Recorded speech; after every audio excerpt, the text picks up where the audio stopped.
Hi, my name is TJ. My dad died of overdose on January 1st, 2011, and my mom is a recovering addict. God helped my mom, and now together we are here to help you. Now let's talk recovery. Here's your host, my mom, Susan Sexton Wood. Hi, and welcome to Let's Talk Recovery. I am your host, Susan Sexton Wood. Today, our guest is Colton Martin. He is a recovering addict, and he's here to share his testimony. Our co-host is Sandra Sexton Jones. She is a part of Unchained Praises and does Unchained Praises in Kentucky. But first, we're going to hear from CJ, Christopher Jones, and he is going to be singing Can't Back Down. Yeah, I want you to listen to the lyrics of the song, and I don't want you to ever back down. Because no matter what it is, God is with you. You're going to do great things, and I want you to know that. You're going to go through these times where you want to give up, but you can't give up. Yeah, not too late, yeah. You can't back down, look, yeah. Keep your head up and keep striving until the days come. You might not make the best choices, but you still are not dumb. You can't live anymore when you're not the only one. You feel like you can't have any more fun. And you shine brighter than anybody knows. You shine brighter than lava even when it glows. You take my breath away more than the wind blows. You're smart and strong from your head to your toes. Now listen yeah, and let me be clear. I don't live with my parents and I feel with a lot of fear. But writing music has been my only clear. And all lies and all the notes and they don't start with a dare. So go to school and try to pick up all the knowledge. Try to make the world better by stopping all the violence. You can be yourself and always be quiet. You can't make the world better by always staying silent. Yeah. You gotta fight it. It's not too late. You can't back down. You can't back down. Yeah, you gotta fight it. It's not too late. You just try hard in life and show them what you're worth. Too many wounds in my heart, I think I need a nurse. I felt the pain inside and mentally I hurt. Getting bullied all the time with my face to the dirt. I didn't know what to do, was lost in the moment. Trying to prove I am good, but I never ever showed it. Trying to get to the top, but I'm falling way below it. And all along, I just knew that I was chosen. I think about my life and wonder what it could be. Did God send me down to earth to go and make some history? Or be a savior and heal all of your injuries? Whatever I do that it will be a victory. I try hard in life so I don't die alone. I've been working too hard but writing words in a poem. I raised myself so I think I can hold my own. If you ever feel like giving up, will I say don't? Yeah. You gotta fight it. It's not too late. You can't back down. You can't back down. You gotta fight it. It's not too late. You can't back down. You can't back down. I always thought to myself I'm not winning anymore. Always poor, always fighting, getting slammed into the doors. Always sore, but that made me go and try even more. I hate to see my brother struggle when he is only 4. And me and my brother stay strong and kept to ourselves. Been through so much pain, like Jesus on the cross and the nails. Life is hell, I never gave up, you know how I felt.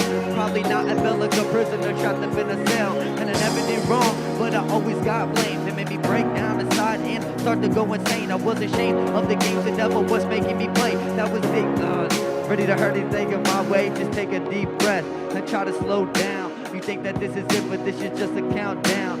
Karma will come back for them treating you like a clown. Just remember one thing, that you can't back down. Yeah, you gotta fight it. It's not too late. You can't back down. You can't. Just remember that God's always gonna be with you. You can't back down. You can't back down. So there's gonna be journeys that you take in your life. Just remember one thing, that you can't back down. Because those journeys are gonna make you stronger. They're gonna make you a better person. The obstacles are gonna be harder. There will be some easier ones. We still gotta get through it, because that's what God's gonna put you through so you can become better. Just remember one thing, that you can't back down. And thank you. Chris for taking the time and singing for us. Chris is the child of Sandra Sexton Jones, and because of her life change, his life has also changed. So we want to welcome Sandy and Colton to the show. Thanks. We're first going to ask Colton to just share his testimony. Being a recovering addict, we like people to share their testimony and kind of share with us what took you into the addiction world. Well, I'm Colton Martin, and today I'm a grateful recovering addict, and I'm 559 days clean today. But my addiction started from a very young age, and where I think it started is I was like 5 years old, and we were at a babysitter's house, and we used to get beat there and not treated right. And so my mom got there, and I was real excited, to get home because, didn't want to get beat no more, talked down on, smacked around. So I ran out to the car, and it was actually in Coldwater, Ohio. And I jumped into the car, and Mom was parked on an embankment. And when I jumped in, my elbow hit the gear shifter that was up by the steering wheel and knocked it into neutral. And it rolled down an embankment, or a hill, whatever you want to call it, and it hit a tree. Somehow I ended up and under the car, and it rolled up and over me. And my mom stopped it before it went completely over me, but it still did break all my ribs on one side and had a punctured lung. And, I never remember nothing from that. The only thing I remember is waking up under the car and an ambulance there and them telling my mom not to touch me because they didn't know what was wrong with me. And then I remember waking up in the hospital with a tube sticking out of my chest because of the punctured lung, and I had to have that, whatever they have to do, I don't know. But at that age, 5 or 6, I was on a pain pump, and that's something I'll never forget. It's because if I was in pain, I would hit a red button, and the nurses would come in there and check my vitals and everything and see when the last time they gave it to me. And if it was the right time, they would administer it through the IV. And then there was also a green button I could hit, and that was to, change the game, because at that time, it was Sega, Super Nintendos, that's what was popular, so. But I'll never forget, when I pushed that red button, and if it was the time, that's the thing, I was completely out of pain. That's something that I'll never forget to this day. And I think that's what started my addiction, was always chasing that. But at 10 years old, I started smoking cigarettes. And then 11 years old in West Side Trailer Park in Salina, Ohio, I was hanging out with friends and mowing yards, and they knew I had some money, so they were like, hey, why don't you try some weed? So I started smoking weed, and always just chasing the next high. And by 12 years old, I was already doing pills and heroin and anything to get my hands on. And anything I could do was just always chasing that next high. And came from a broken home where Mom, she was always drinking. To this day, she's actually a lot better. She don't drink every day. And she does, through my little brother and sister, she treats them really well, and she does really good now. Maybe drinks on the weekends. So she's got out of it too. I'm not completely out of it like I am, but she has made it a lot further than she's been. Maybe one day she'll be able to get further, but I'd say I'm 16 or so. My dad wasn't in my life too much, just I guess when it was more convenient for him. So it pushed me away from him and made me do more drugs because, I didn't have a father to look up to. Mom was really never there too much. And then I got 18, and me and my dad got real close again because he had his own business, and so I helped him do construction. He got me on the Habitat for Humanity in Jay County, and I built a lot of houses for them, I think 3 of them. But me and him got real close, but he had an addiction problem too. So his fed mine, and I ended up going to the doctor, Hendricks, and getting on a pain script, and he put me on opiates, and that's when it opened the world to opiates to me. When I didn't have the pills, what else could I do? Well, so I started doing heroin, a lot more. And then my dad got busted for selling prescription pills and ended up going to prison, and later passed away in prison. due to a heart attack. And that, since me and my dad were close, that really hit me hard. And really started getting into the heroin, and I didn't really like the withdrawals. I didn't like none of that, when I didn't have it for a few days, so I'd start using meth to get away from the heroin. And after I did that a few times, next thing you know, I started cooking it. I did that for 5 years. And finally got off the heroin. But I just substituted it for another drug, which was meth. And from doing that for 5 years, and I just still don't know, how sometimes I made it through that because, and then at that time I never believed in God. So, but I should have known He was there with me the whole time, because at one time I put everything together in the bottle, and I just wanted to get high real bad, but I knew something was wrong because what it was doing. But me wanting to get high so bad, I just said, it'll be all right. And I just put the lid on it and started shaking it up, and when I brought it right up here by my face, the bottle exploded. And I was covered in fire. The bathroom was covered in fire. The ground was covered on fire. But the only thing I was worried about was getting the fire out that was on the ground in the bathroom. Like, I don't know why I didn't think, hey, I'm engulfed in flames too. Why not put me out? Nope, I was worried about the floor. So my girlfriend, she heard the big explosion when the bottle blew up, and probably a minute later or so, she ran in there and seen I was on fire, but worrying about the ground. I had a sweater on, and she grabbed that sweater and ripped it off me. And when she ripped it off me, she got third-degree burns in between her boobs. And why I know God was with me then is because I never had a burn mark on me. My clothes wasn't burnt. There wasn't a burn anywhere, burns on my neck or my face. My mustache wasn't even burnt, or my beard. None of it was even touched by the flames. To me, that's unexplainable when you got fire shooting above your head. That nothing was even, my hair wasn't damaged or nothing. But I kept going with my addiction and still kept cooking after that. Actually, right after that, we left just after that happened and went and got another box, and I started doing it again, like 2 hours after that happened. Wow.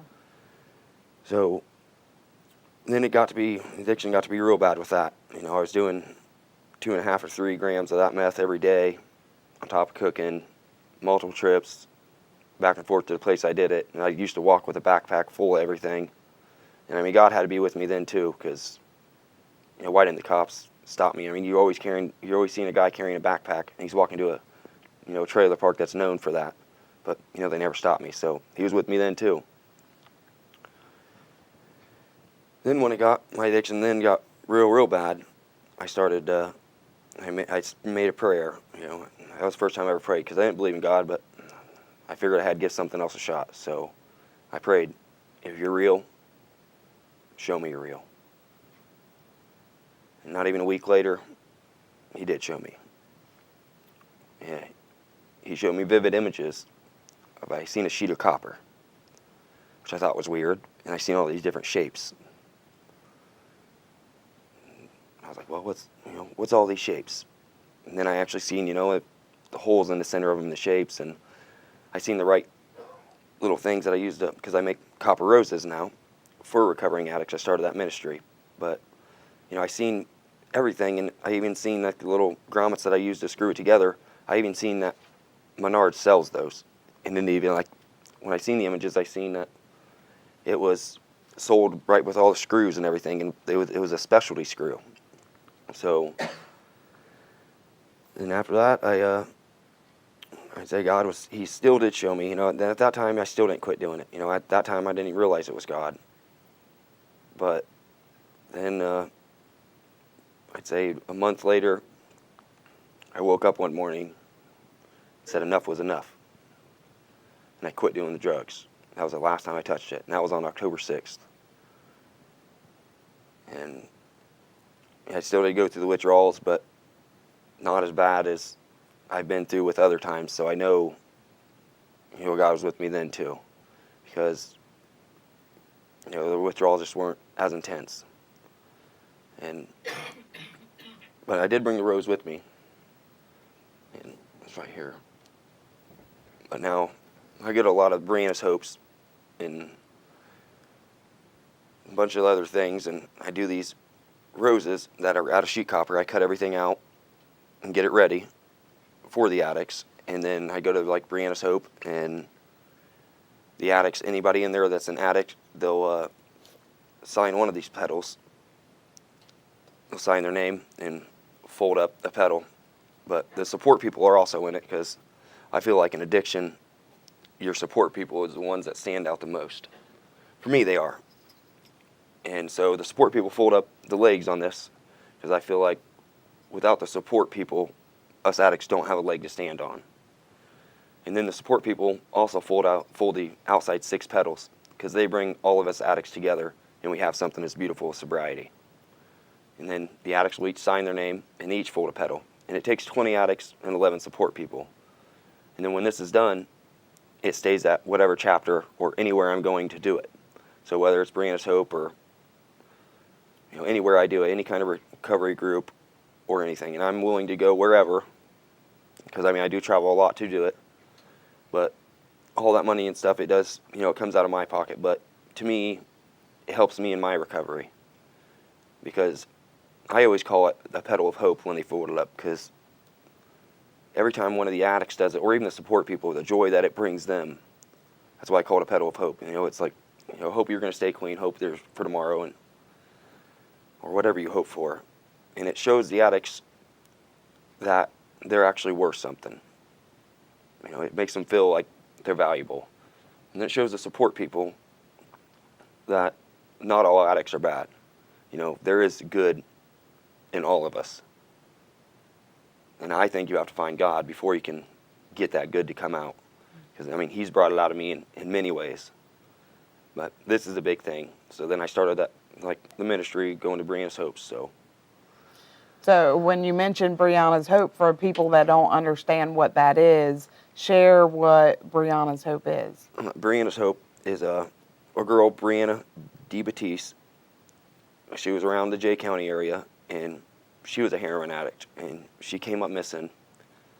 And then her parents, or somebody called in, and so they went searching for her, and she was missing for months. And then they found her body, and it was outside of, I think it was in Jay County somewhere. I don't remember exactly where it was. But when they found her body, and after they found her body and all that, they found a prayer that Brianna had wrote. And then Randy Davis in Red Key, Indiana, started a recovery group, and he called it Brianna's Hope, because in her prayer, there's a lot of hope in it. And I don't remember exactly what the prayer is.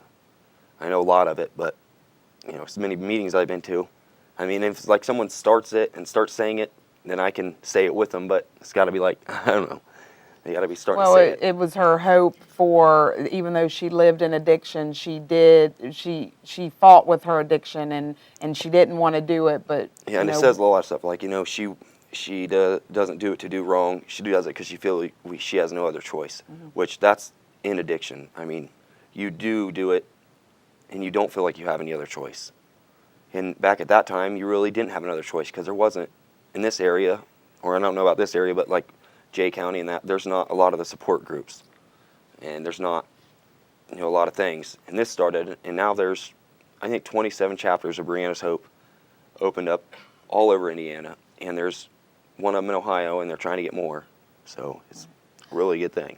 So for your recovery, what does your recovery consist of to stay sober, and what's helped you not to use? Well, I think God is a big part of it, but the roses is a big part of it, and Brianna's Hope has helped me a lot, because they've helped me understand religion better. And then my church that we started going to, and I got saved on March 4th, so I asked God in my heart, and that's changed me too. So, but between doing everything, but I think for me, the roses is the biggest part of my recovery. Because to me it shows me that I'm valuable, because we all feel, in addiction, I know I felt like, I'm not valuable, I'm not worth anything. Who wants a useless junkie? And so now I do these. And so God's give you a purpose. Yes, to go around and help, other addicts and show them that they're worth something, and it's just something people would have to see when they sign their name and they fold it up. It enlightens them. It's hard to explain what it does. And the Rose, you actually started implementing that at the Brianna's Hope meetings, and your goal is to do a Rose for each chapter, Yes, right? For every chapter that's open, and they just keep opening more. But to me, it's not going to be like if they open a chapter, sometimes the chapters don't stay open. So it's going to be the chapters that I know are going to stay open. So once they have opened up and they're open for a while, and right now, Red Keys is actually done and finished, and Winchester's is done and finished. Albany's is going, Dunkirk's is going, and this Thursday, the one in Portland, we're going to start that one. And then once the one in Dunkirk on Tuesdays is done, they want me to go to Salina to do it. And I speak at a lot of places about the Roses. Because it's just something that, somebody sees it, and then I'm at the Brianna's Hope for an hour after I'm supposed to be.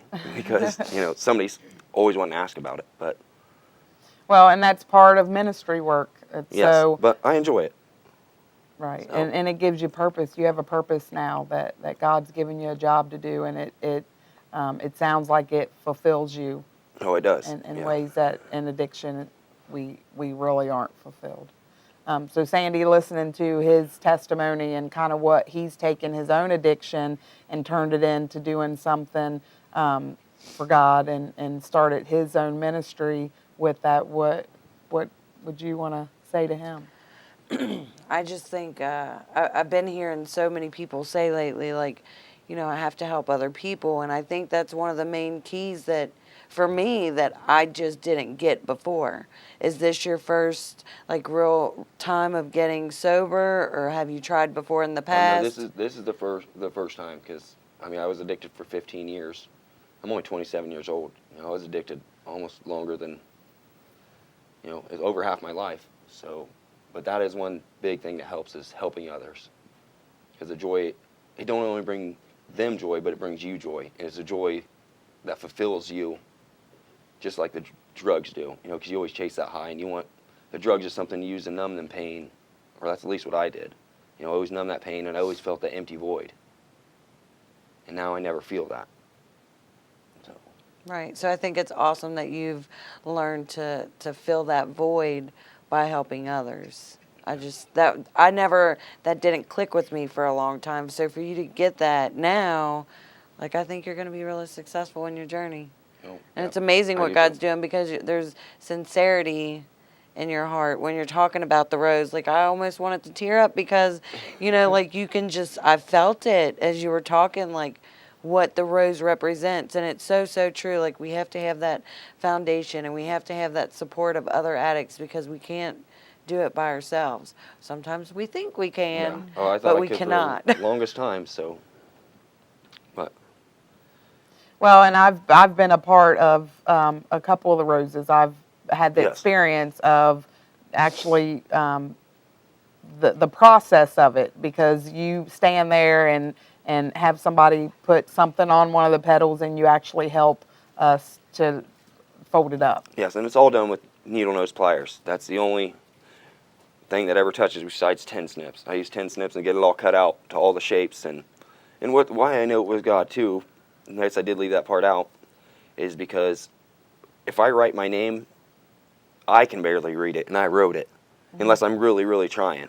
But yeah, I drew all these shapes and got them perfectly proportioned, and knew that it would fold up a rose. And I knew how to do it, and then I think God gave that to me in my addiction to try to show me I was worth something, but still then I didn't see it. I didn't see it until I was actually clean for over 6 months. And then all of a sudden I got this idea to start doing the Roses, and I knew everything to say and how to incorporate the addicts with the support, and how the support's going to do what they're going to do, and how it's going to have a symbolic meaning behind it. And for me, that's big, because that's normally not like me. I am very creative. I work construction. But Well, and that shows the process of how your mind started changing even before you actually chose the path of recovery, and you took what God was telling you and you implemented it. And that's what ministry is. It takes time. He'll give us a vision, or he'll put something on our heart to do, but with the meaning of it and how you explain it, to me that shows that it's a God thing, because really, how can we come up with some of the things that he gives us to do? Yeah. And I think, I know when I first met you, that's what captured my attention, and it was being at one of the Brianna's Hope meetings, and you started describing the rose, and I felt very led to talk to you, and if I can let other people know about the rose, I want to let them know, because I can see that in offices and different support groups and just everywhere, because of what it means. And it represents recovery, and to me that's what it is. There's nothing like that out there. There's nothing out there that's represents the recovery world like that. So I'm here to encourage you to keep on doing what you need to do to get that out there. And Brianna's Hope, for the people that don't know what Brianna's Hope is, it is a support group, and it has flourished all over Indiana. You hear about NA and AA and Celebrate Recovery, and those are 12-step programs, but this is something different. It actually has a lot of family members that attend the meetings too, and it's become exactly what your rose represents. There's a lot of support there. It's not just an addict. It's not just that. It's people that support us and want to help us with our recovery journey and want to love us right where we are. And that, to me, is what that rose represents. It represents exactly what you get at Brianna's Hope, and it's neat that you've kind of started it there, but you're not limited to only making them only there. I mean, if anybody would call up and want me to go to this chapter or that chapter, or not a chapter, I guess, but an NA meeting or an AA meeting, I wouldn't be opposed to it. I would still go, because that's all part of it for me, and it's just helping somebody else.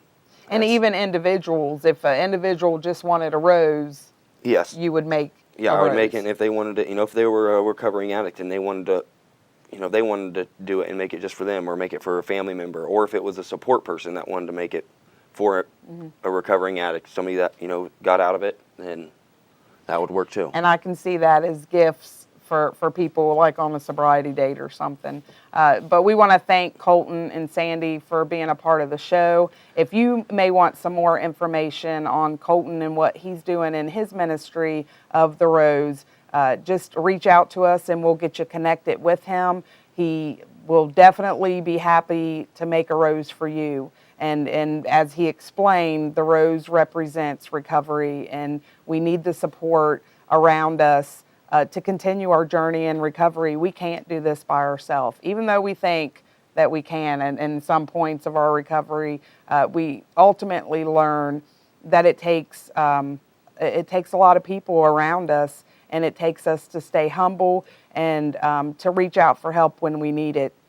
Recovery is a healing process, but it can be done, and we want to encourage you, if you're struggling, to reach out for help. And we want to thank you for joining us on the show.